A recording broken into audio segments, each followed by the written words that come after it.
Penjarahan timah melalui tambang-tambang ilegal dibiarkan beroperasi bertahun-tahun terjadi di Provinsi Bangka Belitung.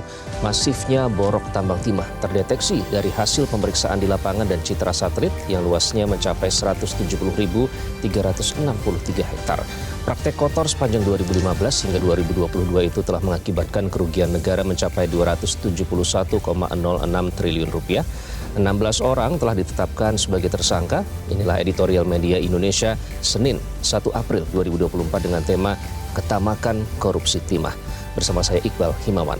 Dan Anda dapat berpartisipasi nanti dan berinteraksi melalui telepon interaktif di nomor 0215839900. Dan pagi ini telah hadir bersama saya anggota Dewan Redaksi Media Group Abdul Kohar. Bung Kohar, selamat pagi. Selamat pagi Iqbal. Sehat Bang Kohar? Alhamdulillah. Tapi tata niaganya sedang tidak sehat terutama dalam hal timah ini. Ya, ketamakan orang terhadap lingkungan untuk memperoleh uang, memperoleh materi, kemudian mengalahkan segalanya hingga kerugian mencapai 271 triliun. Itu termasuk kerugian negara yang terbesar di dalam skandal praktik dugaan korupsi di Republik ini. Termasuk 10 kasus terbesar. Karena itu ini tidak bisa main-main, ini tidak boleh didiamkan dan ini harus diusut terus sampai tuntas, sampai kepada siapa mastermind dan siapa yang membackingi kasus ini. Oke, sebelum itu. Dan itulah yang menjadi topik dalam editorial Media Indonesia kali ini, pemirsa, ketamakan korupsi timah. Selamat menyaksikan.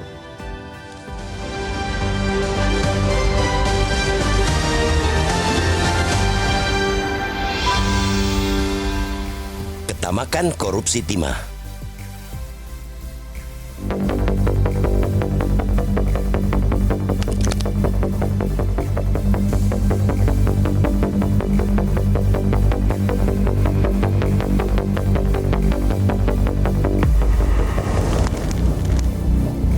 Peradaban bangsa ini masih belum beranjak menuju level tinggi. Lihatlah bagaimana penghormatan terhadap lingkungan yang jauh dari keadaban. Penjarahan timah, misalnya, dilakukan secara terang-terangan, tanpa tedeng aling-aling, mengerahkan traktor, kapal-kapal pengisap, dan armada truk-truk besar. Tambang-tambang ilegal dibiarkan beroperasi dengan aman, tanpa terusik, karena kuatnya backing yang mereka miliki. Gambaran masifnya borok tambang timah terdeteksi dari hasil pemeriksaan di lapangan dan citra satelit. Aktivitas pertambangan di kawasan hutan dan non-hutan oleh PT Timah Tbk mencapai 170.363 hektar. Padahal total luasan lahan yang mengantongi izin usaha pertambangan atau IUP hanya 88.900 hektar. Artinya 42% aktivitas tambang di kawasan lahan milik PT Timah berstatus ilegal. Dari luasan inilah yang menyebabkan kerugian perekonomian negara. Dari hasil perhitungan Kejaksaan Agung atau Kejagung, kerusakan lingkungan akibat kasus dugaan korupsi pertambangan timah di Bangka Belitung atau Babel pada 2015-2022 mencapai 271,06 triliun rupiah. Kerugian ekologis 183,7 triliun rupiah. Ekonomi lingkungan 74,4 triliun rupiah. Dan biaya pemulihan lingkungan atau reklamasi 12,1 triliun rupiah. Nilai tersebut ditetapkan sebagai kerugian negara akibat praktek tambang timah ilegal tersebut. Kasus ini telah menjerat 14 orang tersangka, sebelum 2 orang pesohor yang dijerat belakangan, suami artis Sandra Dewi Harvey Mois dan Crazy Rich Pantai Indah Kapuk atau PIK Helena Lim. Terseretnya pesohor mengundang perhatian publik. Beragam reaksi publik, ada yang mencibir karena telah menduga sumber kekayaannya yang tidak wajar. Ada juga yang kaget seakan tidak percaya dengan perilaku publik figur yang kerap memamerkan kekayaan di media sosial tersebut. Kasus ini merugikan negara sangat-sangat fantastis dan pelaku terlibat di dalamnya banyak. Kejaksaan Agung atau Kejagung dituntut memaksimalkan pemulihan aset kasus dugaan korupsi tata niaga timah wilayah izin usaha pertambangan atau IUP PT Timah Tbk tersebut. Untuk itulah, aparat penegak hukum dituntut fokus menelusuri dan membuat konstruksi perkara dengan terang dan transparan. Bahkan, desakan menerapkan tindak pidana pencucian uang atau TPPU menjadi keniscayaan. Pendekatan TPPU akan dapat menjangkau lebih jauh pihak-pihak lain yang terlibat. Apalagi sejumlah informasi menyebutkan bahwa Harvey dan Helena bukan berada di puncak rantai korupsi kasus ini. Termasuk pihak-pihak yang diduga menjadi backing dan cukong dalam praktek pertambangan timah ilegal. Penerapan Belate TPPU diharapkan mampu menjadi instrumen yang mampu menelanjangi praktek lancung tambang timah ilegal tersebut. Bahkan untuk menjerat para pihak yang turut menikmati uang hasil praktek haram yang masih bebas berkeliaran. Penikmat fulus terbesar dan aktor intelektual dari karut-marutnya tambang ilegal timah juga mesti dijerat. Sebab dalam Undang-Undang TPPU, penerima hasil TPPU pun bisa ditindak.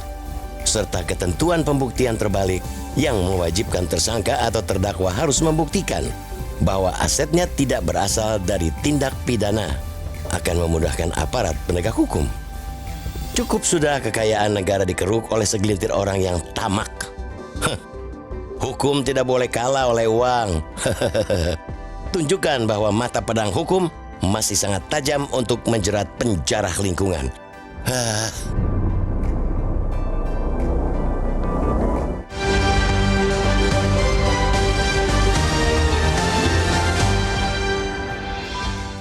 Ketamakan korupsi timah, itu yang menjadi topik dalam editorial media Indonesia kali ini. Pemirsa, kami ingatkan Anda untuk berpartisipasi dan berinteraksi nanti melalui sambungan telepon di 0215839900 dan editorial akan kembali usai jeda. Tetaplah bersama kami.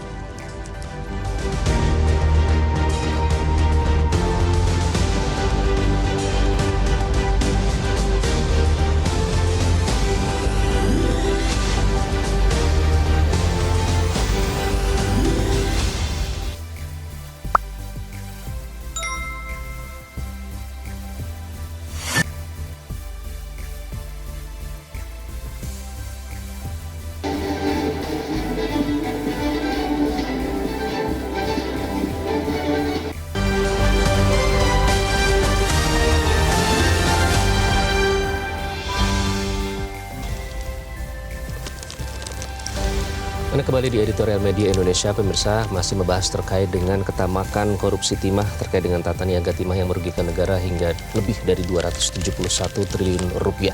Dan selanjutnya kita akan bahas soal korupsi timah ini. Ini sudah bertahun-tahun sebenarnya, Bang Gohar. Kali ini apa yang disoroti oleh media Indonesia? Ya, tentu ini adalah sebuah ketamakan yang luar biasa. Bayangkan, Iqbal, dalam kurun 2015 hingga 2022, potensi kerugian yang ditimbulkan oleh ketamakan ini itu mencapai 271 triliun lebih. Tentu ini angka yang sangat besar, yang apabila kita bandingkan dengan beberapa kasus diantaranya malah lebih besar. Contohnya BLBI misalnya. Itu kan 130-an sekian triliun. Sementara ini 271 triliun, 2 kali lipat lebih. 271 dalam kurun 5 tahun itu kalau kita rata-ratakan dalam per tahunnya itu hampir 40 triliun. Sebuah angka yang sangat-sangat besar yang apabila kita tidak segera usut ini, maka ini akan menjadi kebiasaan. Ini adalah sebuah kasus yang semacam wake up call bagi penegakan hukum di Republik ini. Bahwa yang namanya tindak pidana pencucian uang itu harus betul-betul ditegakkan. Perampasan aset pihak-pihak yang berperkara juga harus segera dilakukan. Nanti apabila tuntutan ini disampaikan di pengadilan, maka harus mengarah ke sana. Tidak boleh mereka yang menjadi tersangka itu kemudian melenggang bebas, mendapatkan hukuman yang katakanlah tidak terlalu berat. Tidak sebanding dengan kerugian yang ditimbulkan. Betul, kemudian ya sudah begitu di-korting pula hukumannya. Nah, tentu ini sangat tidak adil bagi masyarakat. Bayangkan, kerugian yang dimuncul akibat rusaknya lingkungan, akibat ekologis, bagaimana pemulihan yang harus ditanggung oleh negara akibat pertambangan ilegal ini. Yang tidak hanya setahun 2 tahun untuk memperbaikinya. Iya, betul. 42% loh, itu ilegal. Artinya dari izin yang dikeluarkan kan cuma hampir 89.000, tidak sampai 89.000. Tetapi yang ditambang itu yang dikeruk itu mencapai 170.000 lebih. Tentu ini adalah sebuah ketamakan yang harus dihentikan. Oke. Untuk bahas tema editorial hari ini, kita sudah terhubung melalui sambungan telepon dengan Zainur Rahman, peneliti Pusat Kajian Anti Korupsi Fakultas Hukum Universitas Gadjah Mada atau PUKAD UGM. Pak Zainur, selamat pagi, apa kabar? Selamat pagi, kabar baik, alhamdulillah. Pak Zainur, apakah cukup hanya di 16 tersangka ini saja yang diamankan, atau ada yang harus dilakukan lagi? Menurut saya tidak cukup ya. Kenapa? Karena sebenarnya tambang ilegal ini di luar wilayah resmi yang diberikan izin sudah diketahui lah oleh berbagai pihak, khususnya mereka yang memiliki kewajiban dan kewenangan di bidang pengawasan, baik itu di bidang pengawasan perizinan sampai kepada pengawasan dalam makna penegakan hukum. Sehingga saya harap kejaksaan tidak berhenti kepada 16 ini, tetapi juga harus menyelisik jauh ke dalam ya siapa yang menjadi backing khususnya dari penyelenggara negara, baik itu pejabat pemerintah maupun misalnya dari aspek penegak hukum gitu ya. Jadi tidak mungkin lah praktek sebesar segigantik ini tanpa ada backing. Yang kedua adalah cukong. Jadi kemarin memang ada 2 nama baru yang jadi tersangka menjadi perhatian publik karena mereka aktif di sosmed gitu ya, sangat sering menampilkan kekayaan yang berlimpah. Tetapi sebenarnya kalau dari sisi size gitu ya, diduga itu bukan cukongnya, bukan orang yang memiliki modal besar dan juga melakukan pengendalian terhadap tambang timah ilegal ini. Jadi memang masih banyak PR bagi kejaksaan untuk dapat mengungkap siapa cukongnya, pemodal besarnya. Nah, jadi kalau kita lihat tadi ada 2 backingnya dari sisi pejabat pemerintah dan aparat, yang kedua dari sisi cukongnya para pemodal dan pengendali usaha ilegal timah ini. Nah, saya lihat dari cara yang bisa dilakukan untuk bisa menyentuh 2 aktor utama ini adalah dengan menggunakan TPPU, karena dengan TPPU prinsipnya adalah follow the money, ikuti uang yang mengalir kepada siapa saja, termasuk tadi dari sisi aspek backing pejabat pemerintah juga tidak tertutup kemungkinan ini juga bisa saja mengalir kepada pejabat politik gitu ya. Kenapa? Karena PPATK itu pernah memberi warning kepada Bawaslu, kepada pemerintah mengenai adanya dugaan masuknya dana-dana dari kejahatan lingkungan ke pemilihan umum. Itu yang pertama. Yang kedua juga ada dana-dana gelap dari usaha-usaha ilegal yang digunakan dalam kontestasi pemilihan umum. Sehingga saya pikir ini memang masih menjadi tugas yang berat untuk kejaksaan agar dapat menyentuh ya pelaku-pelaku yang menjadi semacam paket masternya, yaitu para backing dan para cukongnya, Pak. Catch the big fish gitu ya, jangan hanya eksekutor di lapangan tapi yang mendanai dan juga cukong-cukong tadi yang Anda sebutkan itu. Pak Zainur, tapi ini kan sudah bertahun-tahun ya, dari tahun 2015 bisa bayangkan. Menurut Anda mengapa praktek ini bisa langgeng dan baru ketahuan sekarang? Iya, itu tadi saya sebutkan ya. Ini semua orang tahu kok, di depan mata ini terlihat dengan sangat jelas, apalagi orang kalau terbang di atas wilayah-wilayah tambang itu kan. Misalnya reklamasi yang tidak dilakukan, itu kan sudah menjadi semacam simptom bahwa di situ ada something, ada problem gitu ya. Nah, kenapa bisa berjalan bertahun-tahun? Ya karena memang jejaring mafianya itu sangat kuat.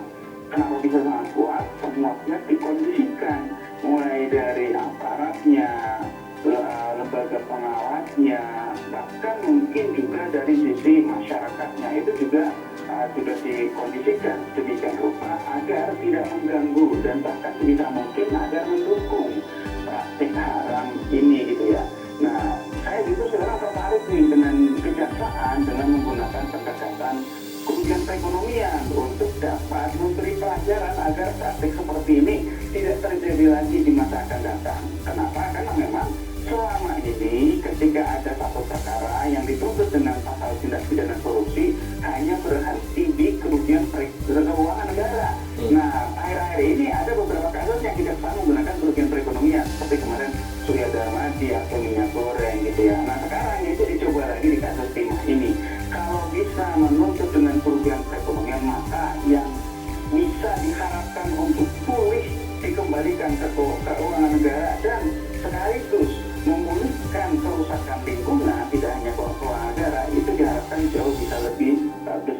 Jadi saya mendukung kejaksaan itu tadi ya, mendukung agar tidak berhenti di 16 orang ini dan juga mendukung agar kerugian perekonomian ini bisa dibuktikan nantinya di depan persidangan, karena memang ya di dalam Undang-Undang Tipikor itu diatur bahwa bisa untuk menuntut kerugian perekonomian, tetapi memang nanti akan terkendala karena Undang-Undang 3199 itu masih membatasi uang pengganti itu sebesar yang diterima oleh para pelaku tindak pidana korupsi. Tapi sekali lagi, ingat masih ada instrumen Undang-Undang Tindak Pidana Pencucian Uang yang bisa dioptimalkan untuk menjaring semua uang yang telah dinikmati oleh para pelaku, termasuk pelaku-pelaku yang belum tersentuh.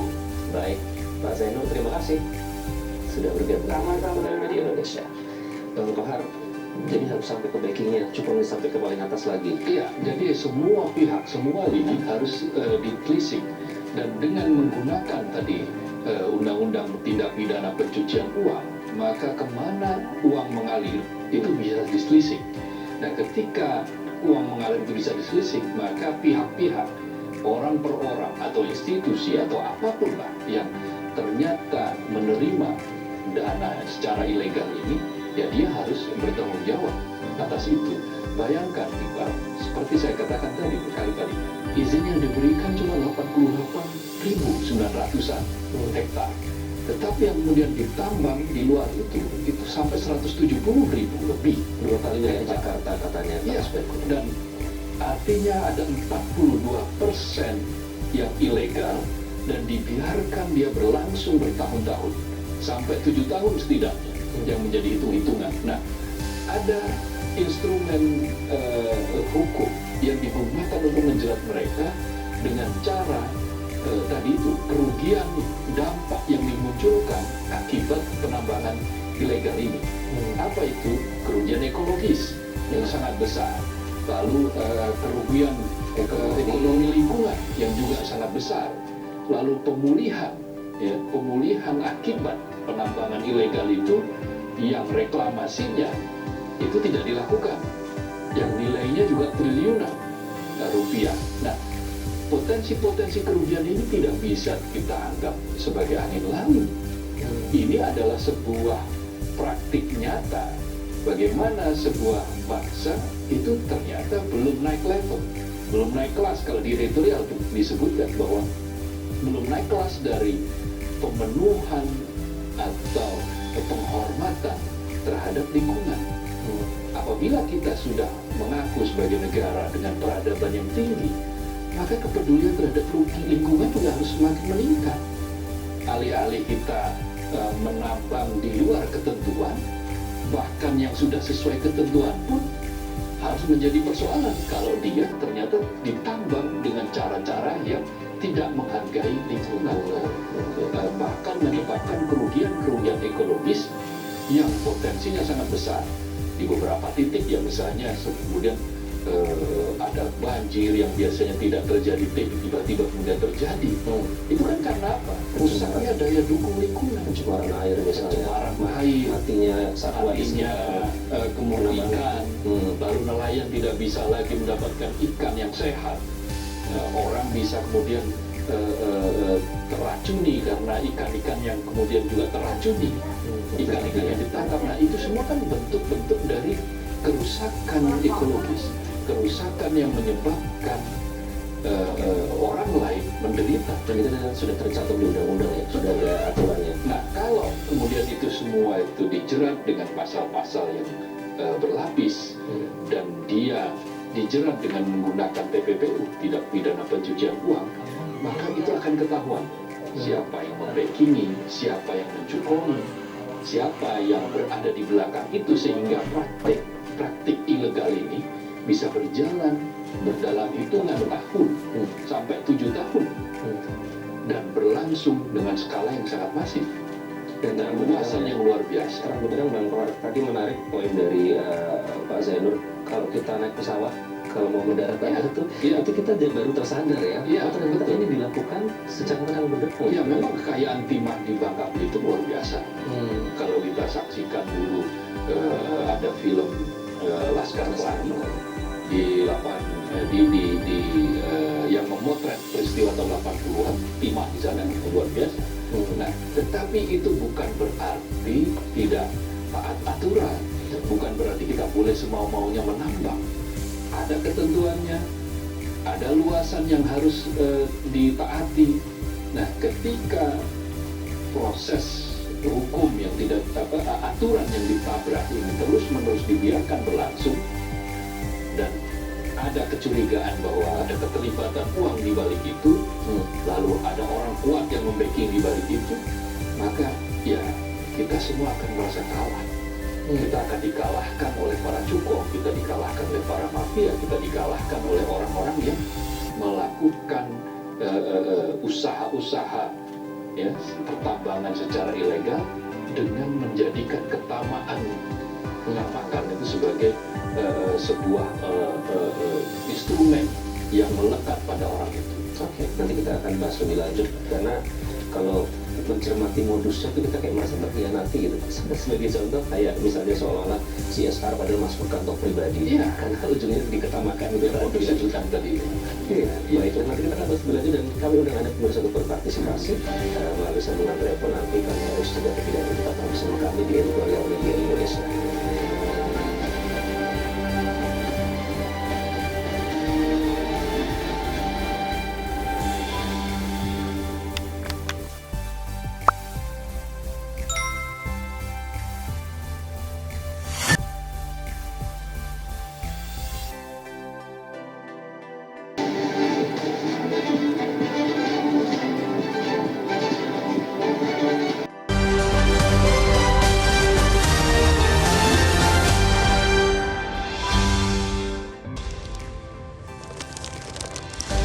Anda kembali di Editorial Media Indonesia, pemirsa masih membahas terkait dengan ketamakan korupsi timah terkait dengan tata niaga timah yang merugikan negara hingga lebih dari 271 triliun rupiah. Dan selamat pagi Bung Iqbal Himawan dan Bung Abdul Kohar. Assalamualaikum warahmatullahi wabarakatuh Metro TV. Waalaikumsalam warahmatullahi wabarakatuh. Ya, sejak kita kecil berpuluh tahun lalu Bung Iqbal belum lahir juga kami sudah tahu bahwa Bangka Belitung itu penghasil timah di Indonesia. Nah, tapi beritanya tidak menggebu-gebu seperti juga aspal dari Puston begitu.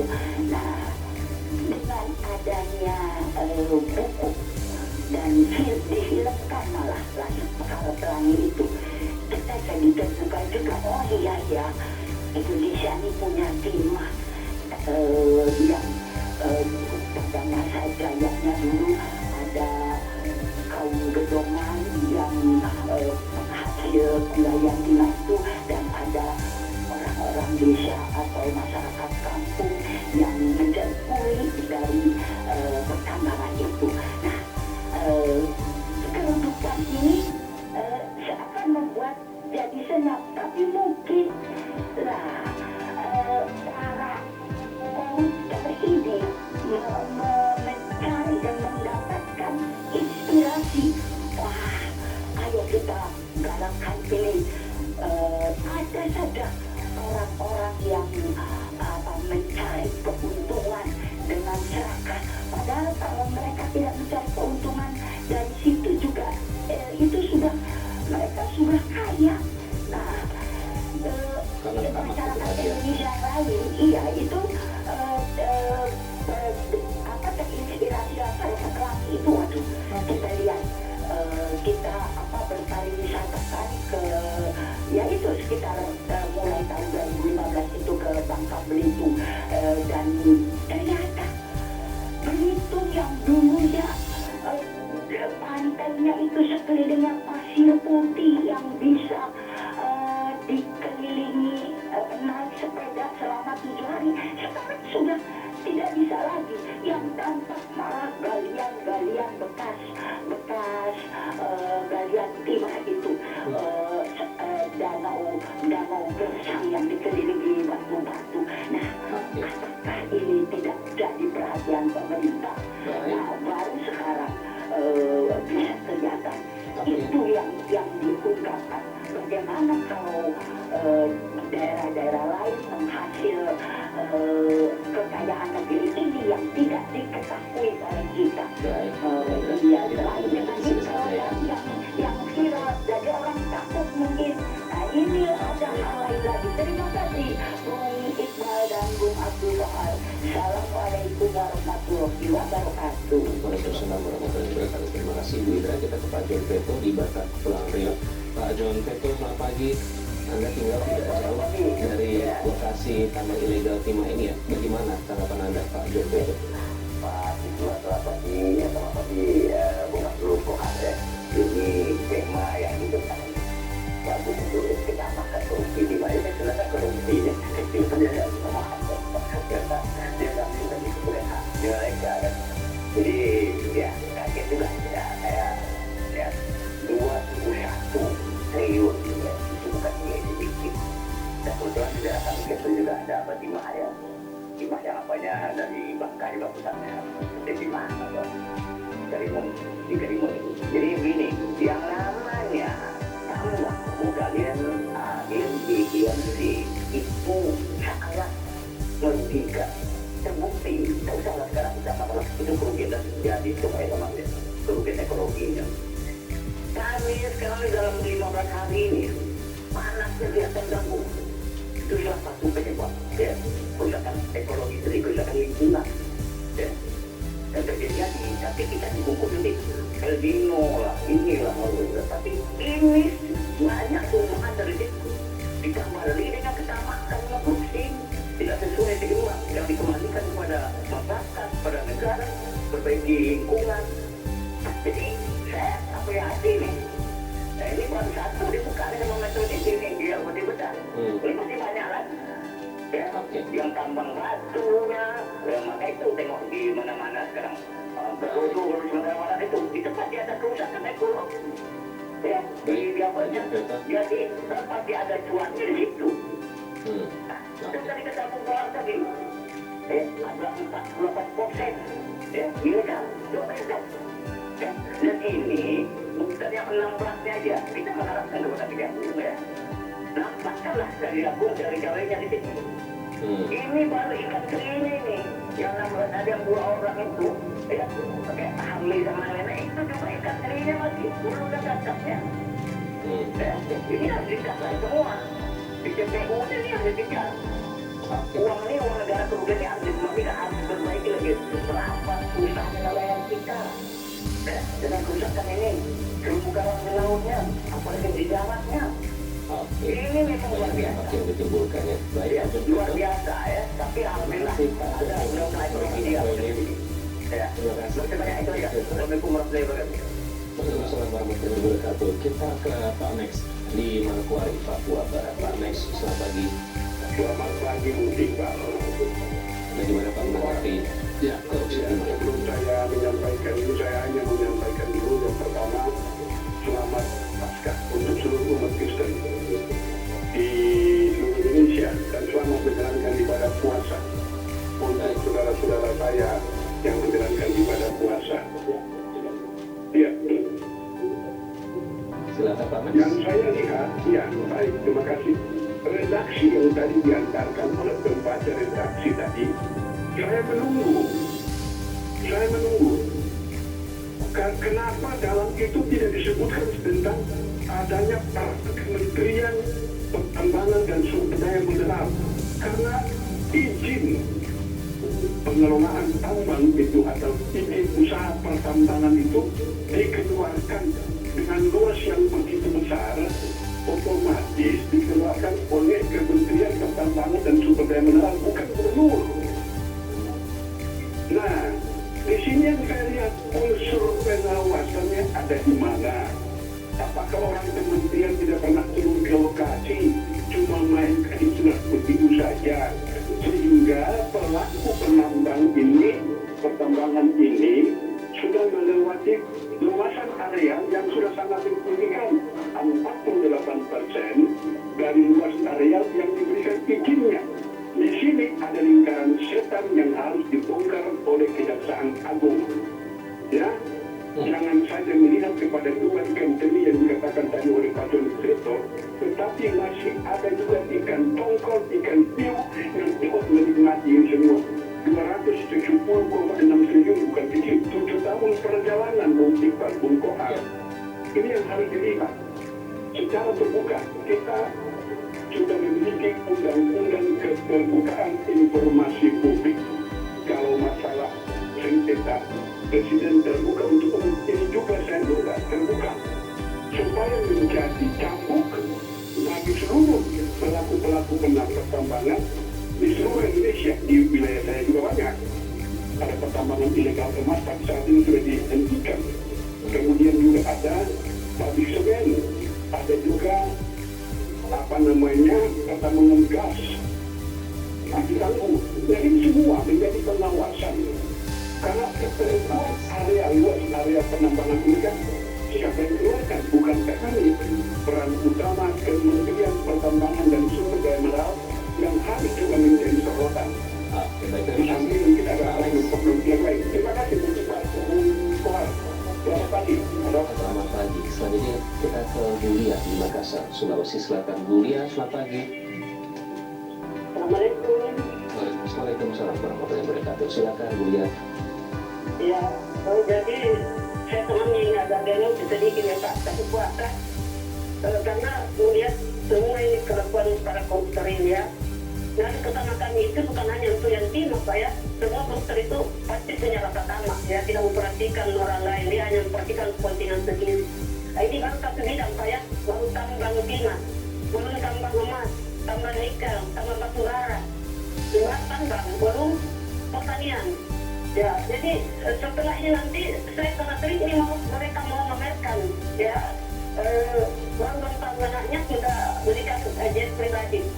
Nah, jadi ini nanti bergeser ke tambang batu bara Pak barangkali. Kalau sudah ketemu ini baru terdeteksi bantuan timah, maka bergeser ke tambang batu bara.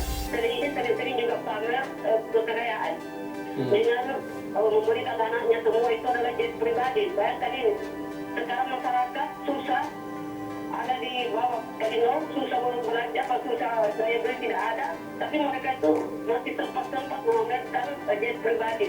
Bukan main ya, jadi soalnya negara kita ini tidak akan miskin Pak ya, kalau mereka itu semua memperhatikan yang lain, bukan hanya kepentingan sendiri. Negara kita adalah negara kaya, ya tidak akan terjadi skandal seperti sekarang ini kalau mereka itu tidak korupsi. Ya, jadi mudah-mudahan pemerintah ini akan melihat apa suara coba dideteksi di situ pasti ada di situ Pak ya, karena saya memamerkan juga jet pribadi untuk ulang tahun anaknya. Apa yang kita harapkan masyarakat menjadi aman dan merasa Pak, saya kan dia kenalin ya antara langit dan bumi, ada yang dominasi saja sudah, mereka itu memamerkan jet pribadi. Inilah yang kita harapkan. Terima kasih Bulia sudah bergabung di Editorial Media Indonesia. Baik, itu tadi sejumlah penelpon yang sudah memberikan opininya, namun kami harus jeda terlebih dahulu. Pemirsa, kami akan kembali sesaat lagi. Tetaplah di Editorial Media Indonesia.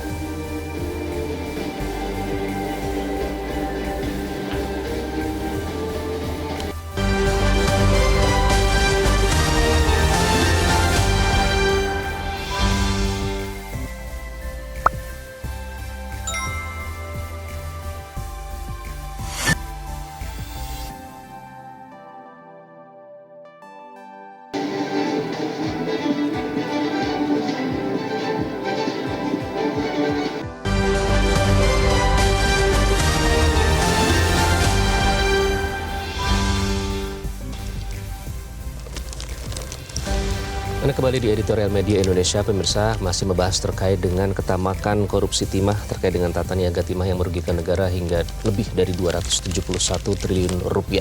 Dan tentu ini setiap kasus apapun, skandal apapun yang dengan nilai sangat tinggi, tentu ini akan menjadi magnet. Dan magnet yang kedua adalah pelakunya, yang diduga adalah selebritas. Mereka-mereka pesohor yang kebetulan menjadi selebritas di media sosial ya, dan mereka melakukan flexing, pamer kekayaan, misalnya membelikan jet pribadi untuk anaknya yang baru 2 tahun yang sempat isu ini kan sempat dimention oleh Menteri Keuangan ya, Sri Mulyani beberapa saat sebelumnya. Nah, soal gaya hidup ini artinya bahwa ketamakan yang ada di Republik ini ternyata tidak akan pernah cukup apabila tidak dihentikan.